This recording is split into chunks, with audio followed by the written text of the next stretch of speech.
We have the backstage reaction to John Cena's heel promo on Raw, plus an update on WrestleMania title match plans, and WWE are adding more shows to WrestleMania week. It's all in the Cultaholic Wrestling news right now. Raw in Brussels opened with John Cena essentially going Ned Flanders on us. There was Calm down, diddly diddly diddly. It's diddly ding dong crap. God. Can't you guys do anything right? Barry the Shark's here. Yay! My God, my voice is still not right. Ross, by the way, is a little bit worse for wear today. Don't know whether you noticed, but Newcastle won some football on the For weekend. the first time in 70 years, we won a trophy. Anyway, there was no Brussels loyalty and respect in Brussels, was there? My goodness me, because John Cena says he's been in an abusive relationship for the past 25 years. Nobody asked how he was over those 25 years, and we're old dicks for not doing that thing there, Tom. Well, even the people that chanted "Let's go Cena," they were part of the problem because he was saying that he just couldn't do enough for them, and he even pointed out the kid in the front row. This kid in my shirt, he's the problem as well. And then they cut to the kid. Bless him. Look at him. If that's not a plant, that's going to stay with him for forever. We'll be reading about that little kid on the news in 5 to 10 years' time about the horrible crime that he's committed, all thanks to John Cena.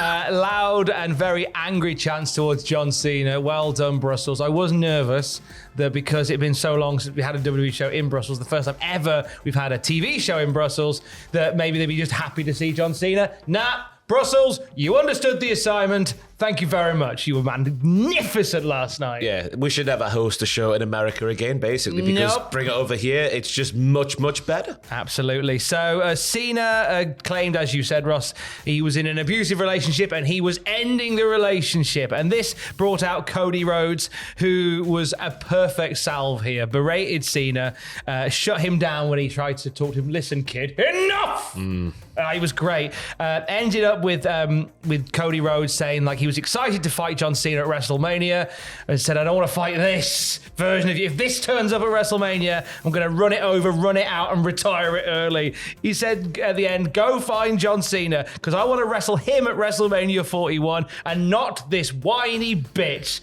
It was great, telly. Fantastic television, yeah. Oh. But also headline news, John Cena says we don't get a new look. It was his heel persona. We don't get new music because we just basically, it's all take from us, and we're not going to take anymore. And also he uses the terms heel and baby face. I am not a heel. I am not a baby face. I am but a man, which is going to divide opinion, I know. It already has online. So a lot of people saying like, why are you using the terminology? And a few people kind of comparing it to Roman Reigns. So it's saying, I'm not a bad guy. I'm not a good guy. I'm the guy. I think the energy is different on this one, in my opinion. But I think the fact a lot of people thought he would come out to new music and a new look is like, no, same if he's in red and very much more stoic. There's almost like he looks older as a bad guy. Do you know what I mean? Like he just.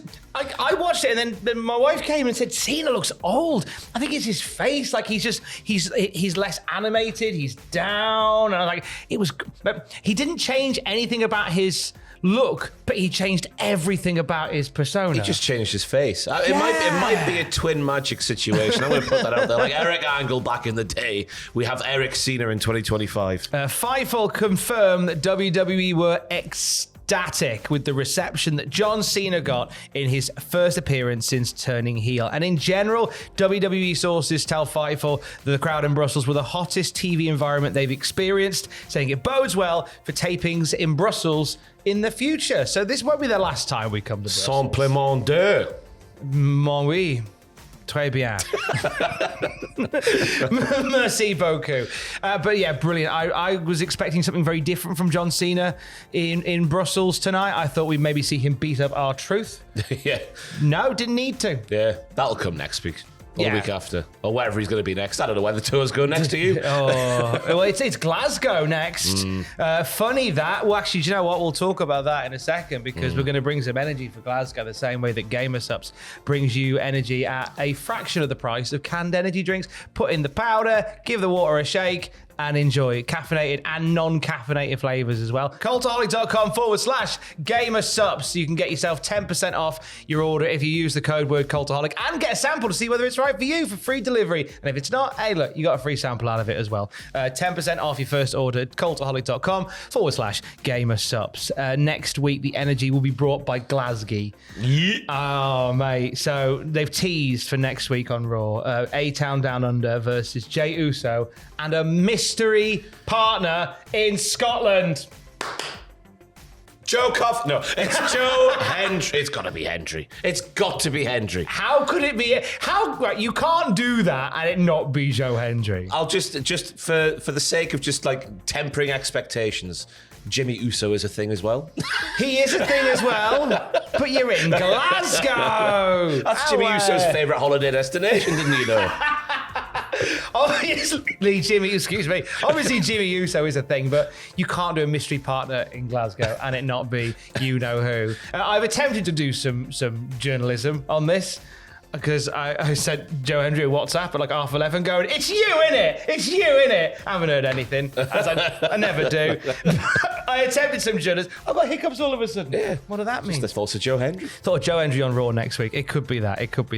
But hey, look, Coulter, we're going to keep an eye on that one. I'm excited to see what happens on Raw next week because the Glasgow crowd are going to be really up for it as well. Yeah. Really, really up for it. Also, WrestleMania title plans look like they're taking a little bit of a turn. Yeah, they're going to try and shoehorn Rhea Ripley into this women's title match no matter how they're going to do it because basically the contract signed last night, Io Sky and Bianca Belair in the ring. Bianca's got her glasses on because she needs to read the contract and all that kind of stuff. Rhea Ripley comes down, just thwacks both glasses who are in the main event already, signs on the dotted line that's not made for her, takes the contract, and apparently that's how we're going to do it. But commentary did note that it's not legally binding. I like that, and I enjoy that little touch, because normally we just go, oh, well, I guess Rhea Ripley's in the match now. Fair enough. So I'm saying, if Tamina's watching this video, I know she watches every single time. Hi, Tamina.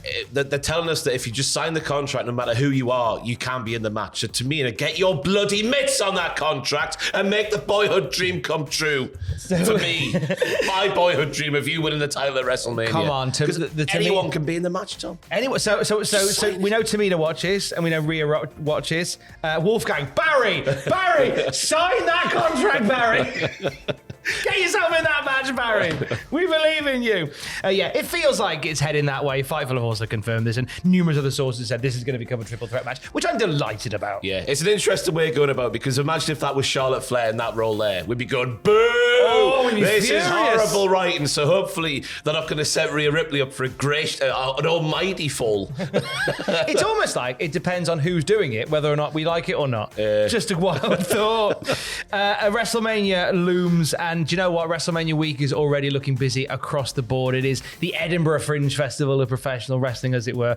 And WWE have added even more to their WrestleMania plate. Yeah, there's a dead man show at an unnamed hotel. I said unnamed because I'm not going to try and pronounce that on Tuesday morning. Tom, what are you saying? Fontainebleau. It's so easy. Fontainebleau. You can see that on Saturday, April the 19th, after WrestleMania Night 1. We should point out the one. It's the one dead man show, not just a dead man show. Look at them all. It's a dead man. The one dead. This is Undertaker's brilliant stand-up night, which I love. Yeah. Don't you hate it when your dad pretends that your brother's been dead all these years and then brings him back? Am I right? Hello? I love it. He has a bottle of Jack Daniels and tells brilliant stories. I wonder what he can say. God, my voice. I wonder what he can say. He's like me after a ring announcing weekend. In 2025 that we've not heard several times before. That'd be the intrigue for me, going to a one dead man show. It's like Peter Kay, isn't it? When that really good tour. It's like, I've used all my material in one tour. But it's going to be after WrestleMania Night 1. So once WrestleMania Night 1's done, bomb over to Fontainebleau and listen to Undertaker for a bit. Go, well, what do we make of WrestleMania then? Yes. Remember that time I fought Mark Henry? Am I right? They also announced that the hotel is going to pay host to NXT after WrestleMania as well. They've got this brilliant event function room where I think the Undertaker's thing's going to be held as well. Tickets go on sale this Friday for NXT after WrestleMania, which should be a big one as well. They're just making even more work for themselves on the weekend because you've got the Hall of Fame, I think, coming out of Fontainebleau as well. Fontainebleau. It's a busy weekend. Yeah. We ain't going to sleep that week, are we? It's almost like it's WrestleMania. It's almost like it's WrestleMania. Hold and Give Day. 4 p.m. I'll try. I'll be there. How much I'll talk, I don't know, but we'll be there 4 p.m. on the Hold and Give YouTube channel. I'll put Owen to get a little pinned comment in the description thingy down the Fontainebleau. And for the very latest wrestling news at any time, you can check out cultaholic.com. Stay safe, and we love Eddie Howe.